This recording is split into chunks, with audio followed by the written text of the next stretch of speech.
né? Na verdade, são dois aspectos de um só pilar, ou, se o vascaíno preferir, que sejam dois pilares. Mas a gente coloca ele no mesmo patamar, porque para a gente dar transparência, a gente entende primeiro que a gente tem que fiscalizar a legitimação. O que seria fiscalizar a legitimação? Em primeiro lugar, a gente pretende se comprometer com o vascaíno, voltando lá para aquela pergunta do Luiz Gonçalves, logo no início, lembra, Sandro? Que ele perguntou se eu iria abrir o contrato com a 777. Então, agora eu vou poder responder você, Luiz Gonçalves, de uma forma mais aprofundada. Qual que é o nosso interesse? Qual é o nosso compromisso com o vascaíno? Em primeiro lugar, a gente precisa da legitimação ao que foi feito. Porque o que foi feito, Sandro, foi feito na confiança daquilo que foi dito que seria. E aí a gente precisa, para dar legitimação, validar se o que foi feito foi realmente aquilo que foi dito que foi feito. E isso, para nós, é a legitimação. O que é a legitimação? É a validação daquilo que foi informado ao vascaíno, que seria as condições e termos da constituição da Sociedade Anônima de Futebol, tendo como acionista majoritária a 777 Partners. Então, em primeiro lugar, o meu compromisso com o vascaíno é analisar e auditar o que foi feito, no sentido de validar ou não, de informar ao vascaíno, olha, aquilo que foi dito que foi feito foi realmente daquela maneira. Ou aquilo que foi dito que foi feito, na verdade, não foi daquela maneira, foi de uma outra maneira, assim, assim, assado. Com isso, eu entendo que eu vou estar realizando o meu compromisso com cada sócio vascaíno, com cada torcedor vascaíno, para que cada um saiba se realmente fez aquilo que era o melhor para o Vasco. Então, em primeiro lugar, antes mesmo da transparência, Sandro, a gente pretende entrar num processo de legitimação. Legitimar, através de uma validação, de uma análise, se aquilo que foi prometido, se aquilo que foi dito, que fez com que o vascaíno ficasse tão eufórico com relação à venda do futebol do clube, realmente foi daquela maneira. E aí eu não tenho compromisso com ninguém, Sandro. O meu compromisso, na verdade, é com o vascaíno. O meu compromisso é com a verdade. Eu não tenho rabo preso com ninguém, porque eu não fiz isso. Isso foi uma decisão de quem estava lá. E aí me cabe, sim, validar ou não o que foi feito para informar o vascaíno realmente o que foi feito. Se realmente foi falada a verdade ou não foi falada a verdade para ele. Esse é meu compromisso. Então, de que maneira que eu pretendo fazer isso? Eu vou revisar, vou fazer uma revisão e uma adequação de quanto ao que foi divulgado. Em primeiro lugar, verificar se o que foi divulgado corresponde à verdade. Em segundo lugar, verificar se houve algum tipo de lesão ao Vasco em relação ao que foi feito. Porque a lesão é uma possibilidade jurídica de anulação de contratos. Se houve lesão patrimonial de uma parte em detrimento da outra, essa é uma causa de anulabilidade. E aí o vascaíno é quem vai decidir isso, se vai ser colocado ao mesmo vascaíno que lá decidiu aquilo, se ele quer realmente isso, ou se ele está satisfeito com a verdade verdadeira. Né? Então, em primeiro lugar, se houve lesão ao Vasco.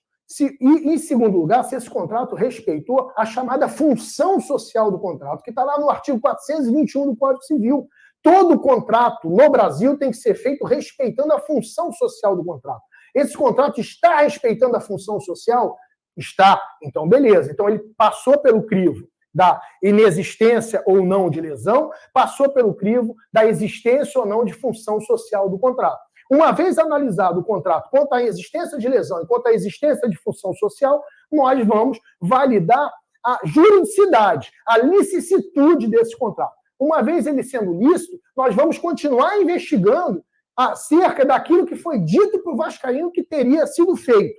Em primeiro lugar, a checagem do anúncio de expectativas. Foi criada toda uma expectativa com relação àquilo. Aquelas expectativas são reais ou elas foram colocadas somente como um artifício para fazer com que o vascaíno concordasse com a venda num dado momento? Então, nós vamos checar o anúncio de expectativa. Nós vamos checar o que foi feito em termos de manutenção dos valores da instituição. O que foi feito em relação à manutenção da marca. A marca ela pode ter sido cedida, de acordo com a lei da SAF, com relação ao que interessa ao futebol. Mas a marca não pode ser monopólio de quem detém os direitos de exploração do futebol. A marca pertence à associação. E a associação tem que ter o direito de poder usar a sua marca. de poder replicar a sua marca num projeto de franquia das Casas Vasco, de poder replicar a sua marca com relação aos outros esportes, que não o futebol, né? O Vasco, ele tem que continuar sendo, inclusive como a própria Lei Pelé estabelece, dono da sua marca, que de acordo com a Lei Pelé, inclusive, prescinde, não necessita, dispensa o registro de marcas e patentes.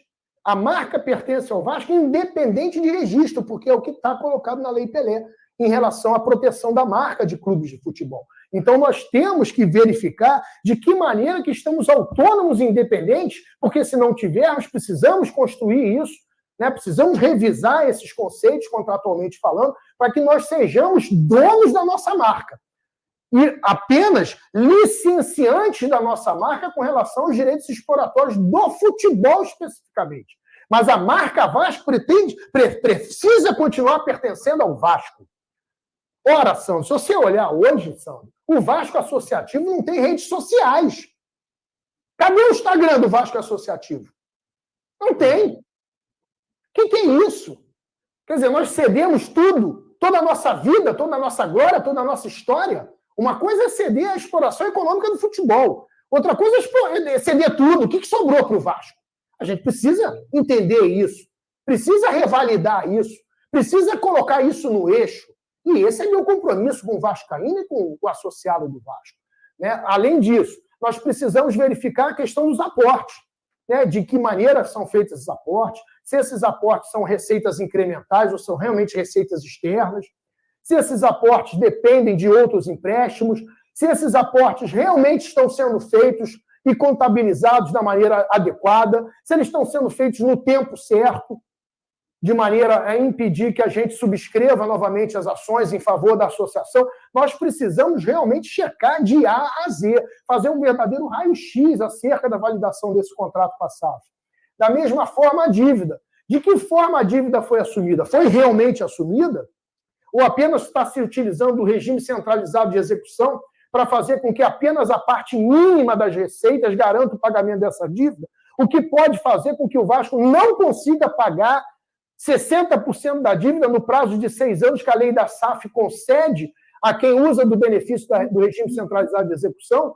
E caso isso não aconteça, qualquer credor pode pedir a falência. De que maneira isso está garantido para que o Vasco Associativo não retorne, para que não retorne ao Vasco Associativo essas dívidas? A gente precisa verificar isso. Da mesma maneira, o plano de negócios que foi feito para o Vasco, em relação, inclusive, à performance esportiva. Ora, não foi dito que o Vasco ficaria sempre entre os 5 primeiros colocados do Campeonato Brasileiro? Não foi essa performance esportiva que foi anunciada a todos os tempos quando foi feita a proposta de que o futebol do Vasco seria vendido para a 777 Partners? E aí, essa cláusula de performance esportiva é para ser iniciada a partir de que ano? Já está iniciada? Não está iniciada? Não existe essa cláusula, porque isso foi dito que existiria uma cláusula de performance esportiva, coisa que certamente não está sendo performada, ou pelo menos ainda não está sendo performada. Ah, mas essa cláusula só começa em 2025, 2020... Enfim, vamos verificar. Nós temos que verificar, porque nós não podemos permitir que o Vasco seja utilizado ao bel prazer de um parceiro. Alguém tem que proteger o interesse do Vasco e do vascaíno.